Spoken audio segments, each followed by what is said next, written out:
Hello, this is Mrs. Neubauer, and let's work on our penmanship. So, what did the letters say to the stamp? Stick with me and we'll go places. An actual letter, not our letters we've been writing. So, I know we use them interchangeably, don't we? Okay, so yes, the last lesson was super challenging. We took away that dashed line and it was kind of uncomfortable. I'm hoping I gave you enough examples that you could trace and write on your own with the sentences, and then you get to work in the different sizes.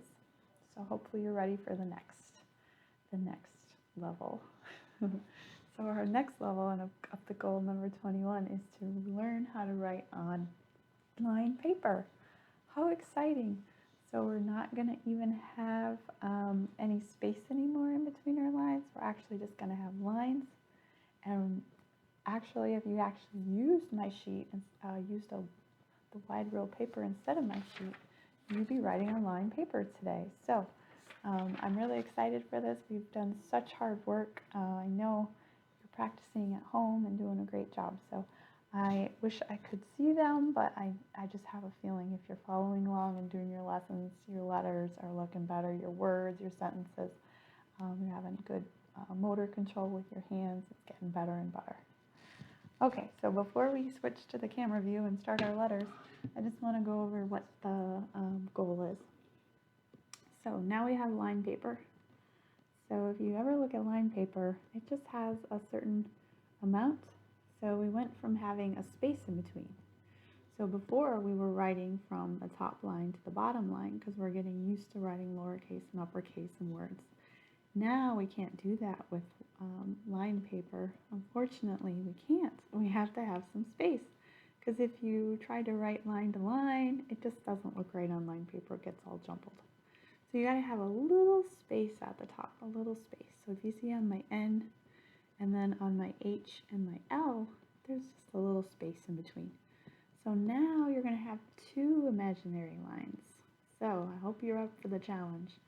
So when you start off, your uppercase, you're going to have a little bit of space, and that's going to be the uppercase is the top. So then you move down to the middle, remember that's when you write your lowercase letters. And then you use the letter on the left to help with your new letter. So P is going to look at the top of A and then write P. Good. So basically you have this imaginary line at the top and this one to help with the size. Now also your letters like G, P, J, they all have we call them descenders are going to go, and that's okay. It's going to go down and kind of share that same size. So let's look at whale and zoo. So you're starting off, so it's hard to start off with no capital because the capital would be the top to bottom.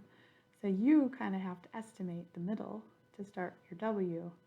Then your H can be the top to bottom. Your H helps your A helps your L, and the L and the H should be the same, that same kind of space, and then your E is going to probably reference your A. You do your space, and then you have your Z, your O, and your O. So next level, we don't have the top now, and we don't have the dashed line, so I hope you're ready for, it's getting really advanced for our P for print class, okay? All right, I'm going to switch cameras, and we'll get started practicing. All right, so we have our 21A small paper practice. We're going to trace over the words and then try them on your own. So a way to remember when we write on lined paper is to think of the ceiling of your house. So this could be the ceiling of your house, and this is maybe the tallest person in your house. It could be you, somebody else. You don't want to hit your head on the ceiling, right? So you have some space. So it's the same kind of thing when we write on lined paper, is we don't want to go all the way to the ceiling and hit our head. We want to do underneath. So you can definitely use a pencil, have an eraser if you want. It's up to you. I feel like we should practice whites because there's a lot of things going on, and then you can go back and practice. We're doing famous people's first and some last names. So let's just see. So remember there's the ceiling there, so I have to start underneath, and then I'm in the middle of my D and I do my W. My W goes with the top of my I, top of my G goes with my I. And then my H is going to go to the top of the W, so the same amount of space. And my H has to go up to the top of the G, and my T as well. So if you like to still trace, that's great, especially since we've done a new challenging where we have the dash line gone, and then we have more of a space for letters at the top. So let's try Dwight with no help. So I'm going to have a little space. I'm going to start my first line of my D.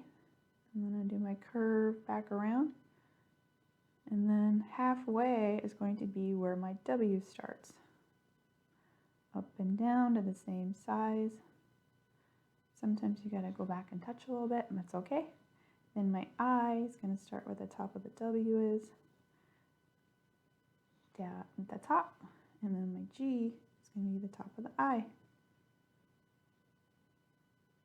Okay, I can go underneath the line, that's okay. We're going to share it.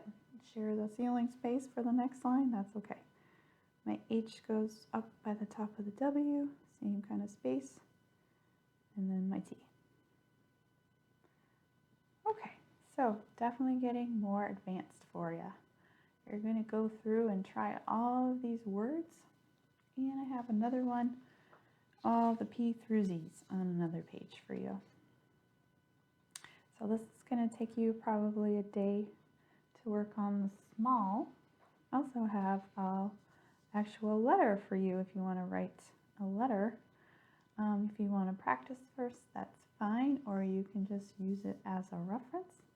I did include the small paper practice that's blank, so we can actually practice writing it, and you're just going to use this to show. So remember, we have the ceiling, you leave some space for H, and then our crossbar goes in the middle, and that's going to help us to write our E. Hello, so say you want to write this letter, you could write it to maybe a family member and let them know how you've been practicing so hard, and your P is for print class. So you could say hello, let's say Aunt Becky. That's my sister's name, I just thought of Becky. I was just talking to her this morning. Okay, so Aunt Becky, leave some space, got that at the top, don't want the letter to hit their head.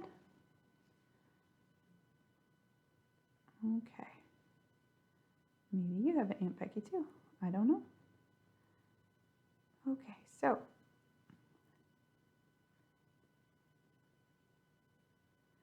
comma, that's how usually you skip a space and then you can write your first sentence. So I have been learning how to write. So you can start, have a bit ceiling there. So the H goes to the top. Remember, we got that ceiling up there. Get some space. Don't want the letters to hit their head. H in the A, the V goes to the A, the E is going to go to the top of the V. The left helps you with your right letter. Okay, so you can practice that too. So this could take you a whole day to do all the names and then to rewrite the letter all on your own. If you want to trace it first, that's fine, and then try it on your own. All right, so then the next step, I've been talking about this, is to actually write on wide rule paper.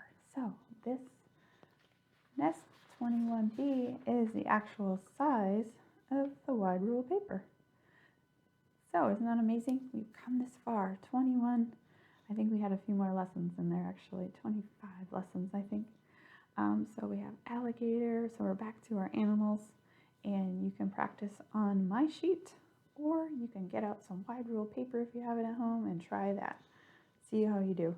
So either way, you can write alligator and then try alligator on the wide rule paper. Just the same thing, you need that ceiling at the top, your letters don't want to hit their head.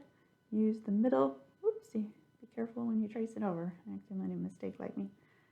The I helps with the top of the O, the O that makes your G. That was our circle cousin. And A, top of the A is the top of the G. The T crossbars with the A. And the vertical, got our O and our R.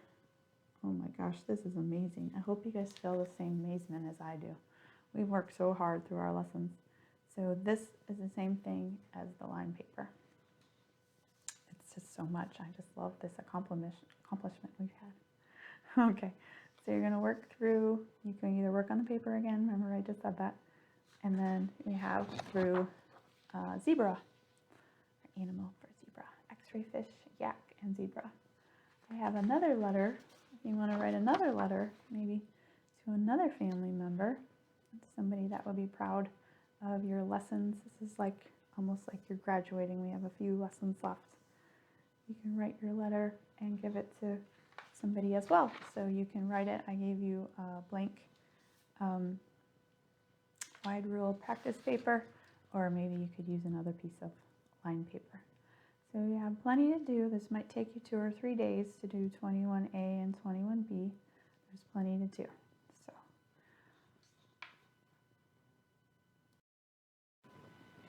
okay, so I feel like we accomplished our goal number 21. It's a hard one. It's more advanced for sure. It's to learn how to write on line paper. So I had small line paper and actual wide rule line paper for you. Remember, we have those 2 imaginary lines now we're working with, and I hope you continue to practice and remember progress over perfection.